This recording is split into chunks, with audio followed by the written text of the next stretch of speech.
Grace and peace to you, friends. Welcome to the Oak Tree Journeys. My name is Mandy Oaks, and this is the Encyclopedia Challenge. For my regular listeners out there, welcome back. I've got a great list of words, and I don't think I messed them up this time. So we have a total of 50.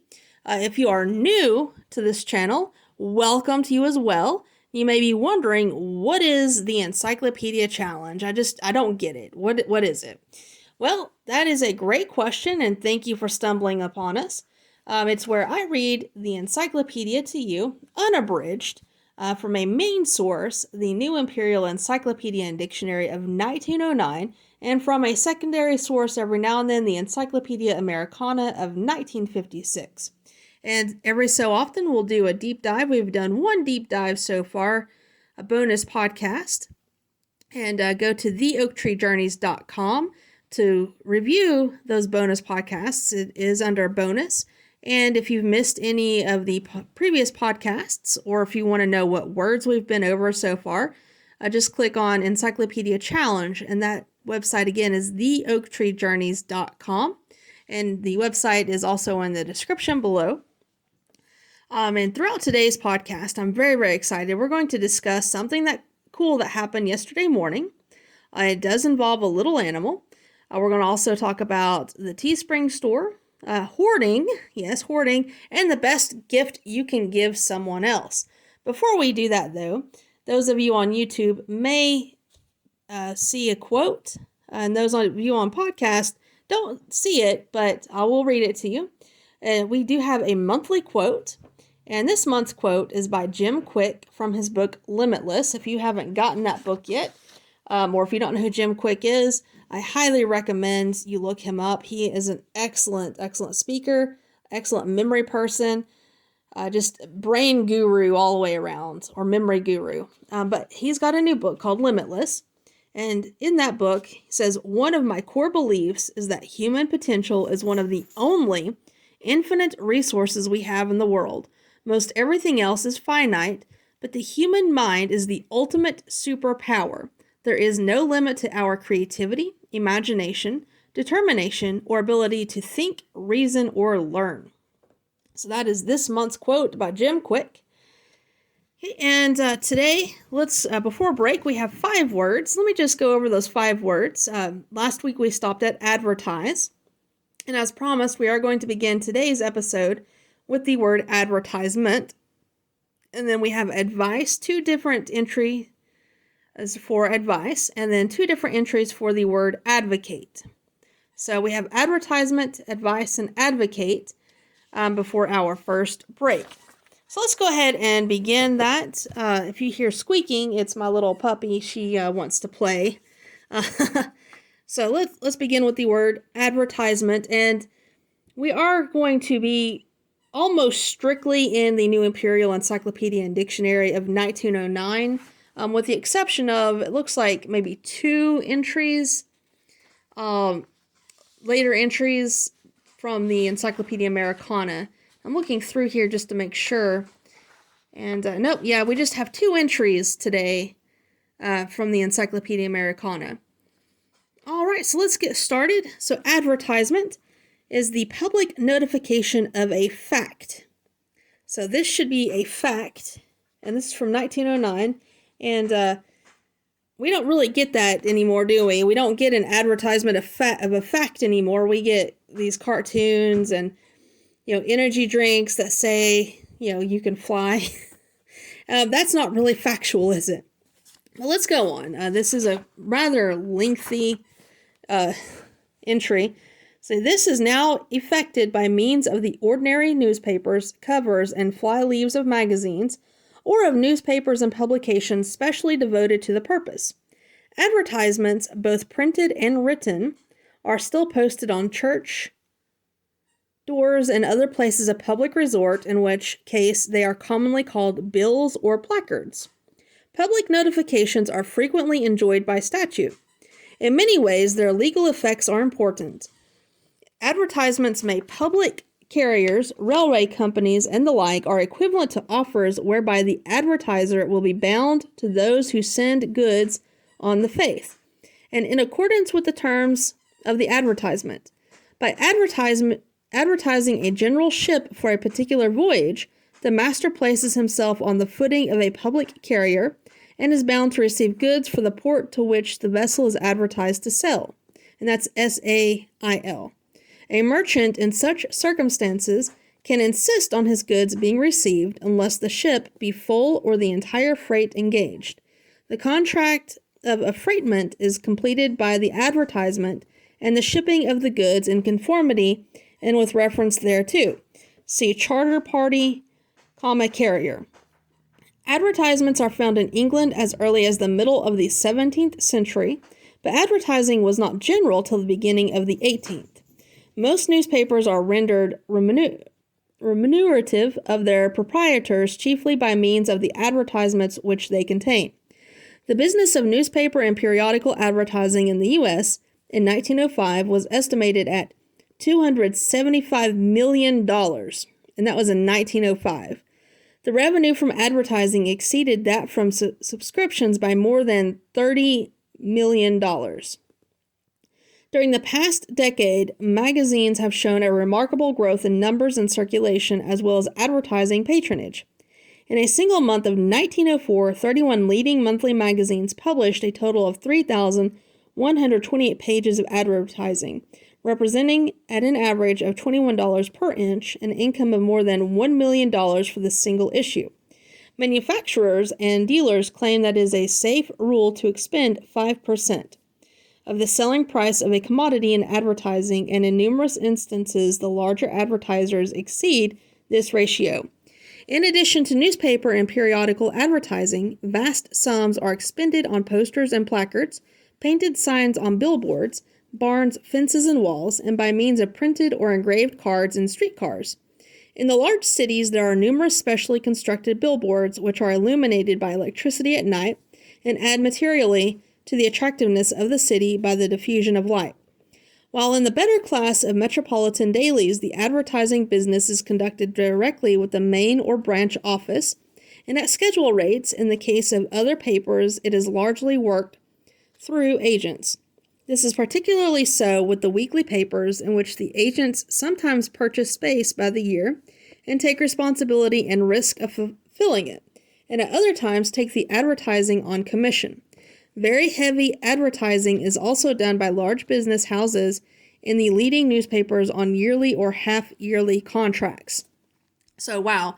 So this was, again, in the early 1900s. Can you imagine what this entry would look like today?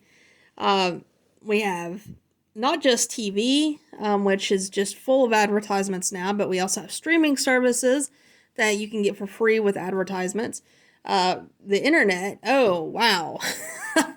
And, I mean, just some magazines. Yeah, I got an email from a magazine I read telling about the rates that they advertise in. And so I'm looking into that. I am planning on advertising with them and looking into more advertising options. As a writer, I'm advised that that's what I need to do. It's a scary proposition, but also a good leap that needs to be done. So anyway, that was advertisement in the early 1900s. Okay, and we have two entries for advice.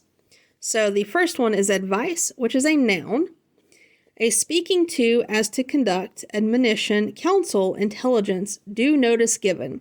Advise, verb, to speak to as to conduct, to give counsel to inform, to consult. In Old English, to consider. Advising, advised. Informed, cautious, prudent, counseled.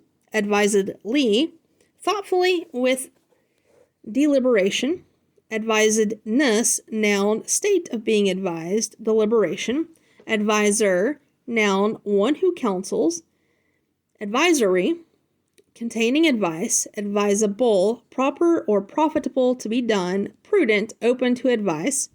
Advisableness, noun, and advisability, noun, the quality of being advisable.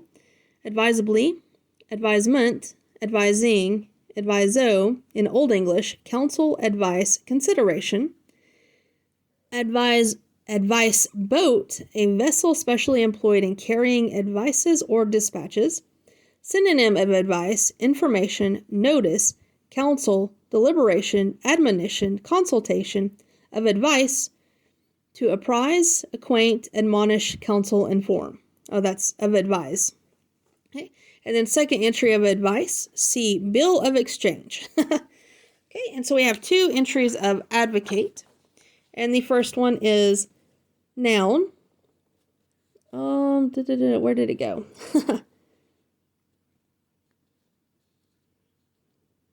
Okay, and it's one who pleads the cause of another in a court of law, one who defends, to plead the cause of another, advocating, advocated, advocacy, the act of pleading for or defending another in a court of law, advocateship, noun, the office of an advocate. And I lost my place again. Okay, here we go. Advocation, noun, a pleading for, Lord Advocate in Scotland, the principal law officer of the Crown and public prosecutor who is virtually Secretary of State for Scotland, and whose function is similar to that of the Attorney General in England. Queen's Advocate, a lawyer appointed by the Crown to advise and act as counsel for it in questions of civil, canon, and international law, the principal law officer in Crown colonies, faculty of advocates, the bar of the Supreme Courts of Scotland, incorporated as a society, judge advocate in courts martial, one who conducts the prosecution. Okay, and our second entry of advocate, so hopefully I won't lose my place this time. Generally defined as the patron of a cause, though it does not appear that the patrons who in ancient Rome assisted their clients with advice and pleaded their causes were ever called by that name. Even in the time of Cicero, the term advocatus was not applied to the patron or orator who pleaded in public, but rather in strict accordance with the etymology of the word to anyone who in any piece of business was called in to assist another. There can be no doubt, however, that the forensic orators and jurisconsults of the later period of the Republic who followed law as a profession and received fees for their services occupied a position closely analogous to that of the advocate of modern times, and thus it has been said that the profession is older than the name. The occupations of a jurisconsult and a forensic orator seem to have differed much as those of a consulting and practicing counsel now do. They might be exercised separately, but were generally combined. Thus, Cicero speaks of his master, Scaevola, as the most eloquent of the learned and the most learned of the eloquent. And Ulpian defined an advocate to be any person who aids another in the conduct of a suit or action, and in other parts of the digest, it is used as equivalent to an orator, so that the word seems gradually to have assumed its modern meaning. The office of the advocate or barrister who conducted the cause in public was in Rome, as in Britain, altogether distinct from that of the procurator, or as we should say, attorney or agent who represented the person of the client in the litigation and furnished the advocate with information regarding the facts of the case. This is a mouthful. The British distinction between these two occupations does not prevail in many of the states of Germany, in Geneva, in the United States, and in some British colonies. In these countries, they are united in the same person. In England and Ireland, advocates are called barristers. In Scotland, as in France, the more ancient name has been retained. The bar of the Supreme Courts of Scotland is incorporated as a society known as the Faculty of Advocates. See Advocates' Library. In France, the avocat and avocat correspond very nearly to the barrister and attorney in England. The advocates do not form a cooperation in a technical sense, but are a free society or association which has the power of protecting and of disciplining its members. Wow. Okay, and with that, we're going to go to break. Our next word is going to be advocate's library, which was mentioned. And we'll also discuss TeeSpring Store and little animal and hoarding and the best gift you can give someone else, just coming up.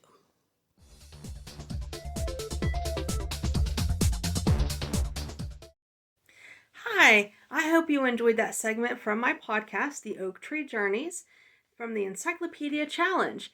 To hear the entire episode, please visit the link at the bottom in the description. And please don't forget to like this video, give it a thumbs up, and subscribe and share it to anyone you know who wants to read the entire encyclopedia or who's just interested in words. Thank you again and have a blessed day.